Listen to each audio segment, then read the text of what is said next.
na higni 20 mabiro aparo ni piny Kenya nyalo bedo kama rach kapo nono ni okenge makamagi okolok dongala. Exactly.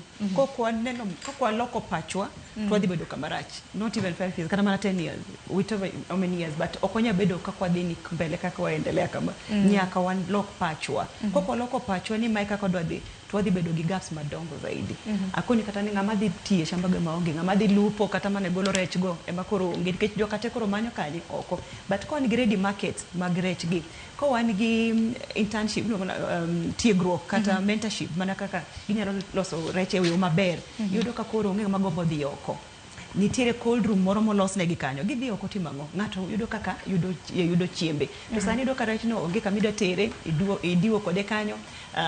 Koro jite rigo oko, then what will happen? Yudo ka koro wadongi country maonge workers. Kech mano babo nyalo timore. Nitiere kuonde moko maonge workers completely.